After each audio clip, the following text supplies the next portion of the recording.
Welcome to the One Star Weak Foot Show, FIFA 21 edition, starring your host, One Star Weak Foot, and our review specialist, One Star Weak Foot. Bow! Good evening, good afternoon, good morning, and welcome to the One Star Weak Foot Show, your one-stop shop for player reviews. I'm going to be your host today, One Star Weak Foot, and it makes me feel so lovely to see you back on the channel. Thank you very much for tuning in. So, as you guys know by the thumbnail, we are reviewing a massive card today. One of the new icons in FIFA 21. And it's been since the start of the game. I've been waiting to get my hands on him. I mean, when you look at his stats, when you look at the card, when you think of the player, he really has everything you want out of an attacking card. It's going to be none other than Cantona. So guys, let's take a look at the card. You might be wondering what possessed me to review him today. It's a random time, it's a random day to review somebody like Cantona, and really it comes down to the fact that I'm using the 4-3-2-1. The striker in that formation has the false 9 tactic, and I think this Cantona card looks like the ultimate false 9 in the game. He looks like one of the best cams in the game. He looks like somebody that could even play striker. Let's look at the card. He's 6'2". He has high medium work rates. He's right-footed with the 5-star skills and the 4-star weak foot. As you guys see here, I played 4 games in Division 2, and I got 5 goals and 5 assists with the card, which is a massive contribution. Before we go any further, if you're enjoying the content, if you want more player reviews, do me a big favor, hit the like button down below. And if you're new to the channel, as always, please subscribe to the channel. I appreciate everybody at home, as always, for watching this video. And if you have any icon review requests, let me know in the comment section down below. So, way look at this Cantona card, he looks honestly like a mental attacker. Pace-wise, he has it at 87. Shooting and passing-wise, he's nuts. 85 finishing here might be questionable. And the reason why I'm questioning it is not because it's a bad stat, but because he's so expensive. He's a 1.8 million coin card on this game at the moment. Is the 85 finishing going to be good enough at the top end of FIFA? We're going to find out.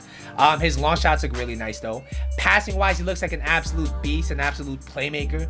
Dribbling-wise, his stats are absolutely insane as well. But here lies another question. He's 6'2". You already know he's going to be massive in-game. Is he really going to play up to the 90 dribbling stat? Is he going to play up to his composure stat, his ball control stat? We're going to see. Physically, I mean, look at those stats. He literally has the physicality of a center back. 91 aggression and 89 strength are unheard of stats for almost any attacker on this game. I mean, just look at Ronaldo, who feels very strong in game. He only has strength in the 70s, and aggression is pretty low for that card. We're going to see how that affects this card at 6'2". To have such monstrous physical stats. 90 stamina, of course, is very good, and he has very good jumping and heading accuracy as well. So, without further ado, we're gonna jump into the gameplay. I'm gonna take you over to our review specialist in the studios, One Star Weak Foot. Take it away. Thanks, One Star. So, according to Footbin, this Eric Cantona card is gonna be costing you 1.8 million coins on the PS4 market. Is he worth it? I would have to say absolutely. Going into the card, I was a bit skeptical based on certain stats, based on the fact that he's so big. But in game, he is an absolute terror for your opposition. We're going to break down the stats. So, first we're going to talk about his pace. He has 87 pace. And don't get it twisted. This guy's not Mbappe. He is not Neymar. He's not going to be somebody you want to send in behind. However, from time to time, he is still able to beat the defensive line. He has very good attack positioning as well. And he does get a lot of separation when he executes certain skill moves. Overall, this guy's pace is an 8.5 out of 10. All right, you're not bringing him in for his pace, but he has enough pace to really keep the opposition honest. Next, we're going to talk about shooting. And this is one of the first questions I had. Is the 85 finishing good enough for the price? And I would say yes, because of everything else he brings to the game. His 85 finishing is very good, don't get me wrong, but it's not elite. He's not necessarily the most clinical player you will bring into your squad. But that's okay, because his attack positioning is very good. He makes very good runs.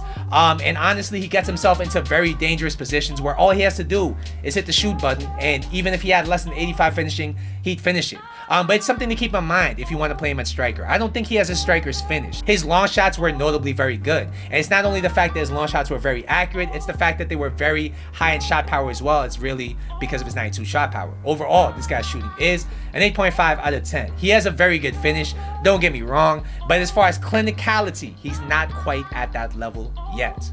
Next, we'll talk about his passing, and yo, this guy's passing is nuts. This guy is one of the best playmakers I have used on this game, and it's really coming down to all his passing stats coming together and making him a very, very good, well-rounded passer. He has 90 vision, 87 short passing, 88 curve, 84 long passing, and honestly, these stats feel like a lie. It could be because I threw an engine cam style on him, which really boosts his passing up to the 90s, and in game, the way that this guy playmaked was insane. I mean, it was really perfect for the role he played. He played false nine. He was bringing up Aubameyang, Rashford, Dembele into the game and setting them up for shots where all they had to do was press shoot. His over-the-top through balls were some of the best I've used on this game, and this is no exaggeration. You're gonna be seeing him sending players through on goal with insane over-the-top through balls. I mean, you're going to see it in the clips. This guy's playmaking ability is second to none. His crossing is very, very nice as well. And overall, this guy's passing is a perfect 10 out of 10. Do not believe the stats. This guy's playmaking ability is mental.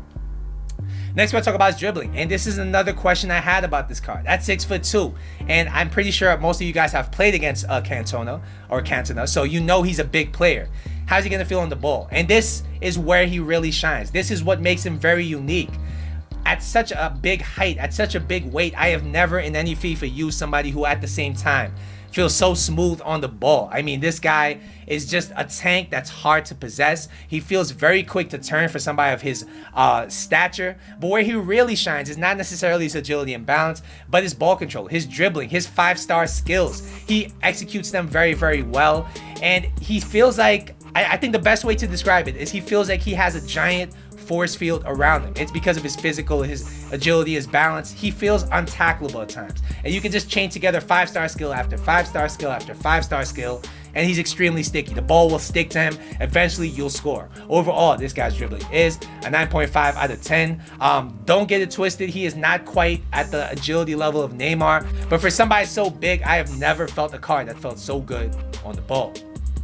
Finally, we'll be talking about his physical, and this is what makes him stand out. This is what makes him the card that he is, the card that's worth so much money on this game.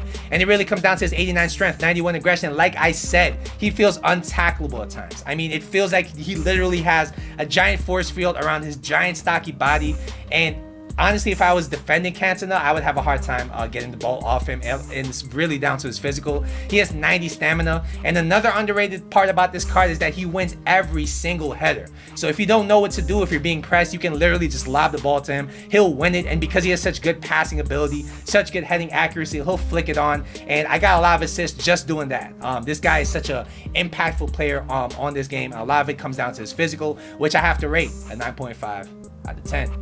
Alright guys, so what's the final verdict on this card? I think this Cantona has it all. Honestly, his dribbling and physical is parallel to none. There is no player on this game that's going to feel as strong and as good on the ball as a card like this. His passing and shooting is very, very good, especially his passing, and he has the pace to beat the defensive line. So if you need a cam, if you need a false nine, that's one of the best on this game. At this price range, I think this Cantona card might be it.